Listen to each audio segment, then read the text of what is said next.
અમદાવાદની 7 ડે સ્કૂલને કરાઈ તાળાબંધી। ફરી એક વખત 7 ડે સ્કૂલ ચર્ચામાં આવી છે। 5 ફેબ્રુઆરીએ 3 વિદ્યાર્થીઓએ બ્લેડથી એક વિદ્યાર્થીના શર્ટના બટન તોડી નાખ્યા। ઘટનાને લઈ એનએસયુઆઈએ વિરોધ નોંધાવ્યો।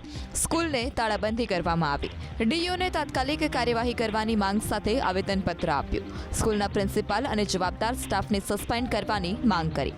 બીજી બાજુ ફરિયાદને આધારે પોલીસે પણ કાર્યવાહી કરી। ફરિયાદમાં જે વિદ્યાર્થીઓના નામ છે તે વિદ્યાર્થીના માતા પિતાને નોટિસ આપવામાં આવી। પોલીસના જણાવ્યા અનુસાર હુમલો કરનાર વિદ્યાર્થી સગીર છે। વિદ્યાર્થીના માતા પિતાના નિવેદન લેવામાં આવ્યા। હુમલો કરનાર વિદ્યાર્થી સગીર હોવાથી જુવેનાઇલ જસ્ટિસ એક્ટ હેઠળ કાર્યવાહી શરૂ કરાઈ છે। નોંધનીય છે કે તે હાલમાં 7 ડે સ્કૂલમાં એક વિદ્યાર્થીની હત્યા થયા બાદ સ્કૂલનો વહીવટ સરકાર હસ્તક છે। છતાં આ પ્રકારની ઘટના બની તેને કારણે વાલીઓ પણ હવે ડરી રહ્યા છે।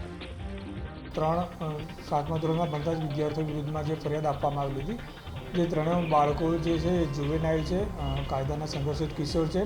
તેઓના પેરેન્ટ્સ છે, એઓના પેરેન્ટ્સના બોલાવીને નિવેદન લેવામાં આવેલા છે। તેમજ જે કાયદાકીય સંઘર્ષિત કિશોર છે એ લોકોની જુવેનાઇલ જસ્ટિસ એક્ટ મુજબ ચાઇલ્ડ વેલફેર ઓફિસરની રૂબરૂમાં એમના સ્ટેટમેન્ટ લેવામાં આવેલો છે અને ભવિષ્યમાં આમાં બાદ આગળ જે શર્ટ કબજે કરે છે એક શર્ટને અમે એફએસએલમાં મોકલીશું કે ભાઈ આમાં કોઈ બ્લેડના નિશાન દેખાય છે કે કેમ, અને સિવાય આગળની જે પ્રોસેસ છે જુવેનાઇલ જસ્ટિસ એક્ટ મુજબ કાર્યવાહી કરીને જે બાળ અદાલત છે એમાં રિપોર્ટ સોંપવામાં આવશે।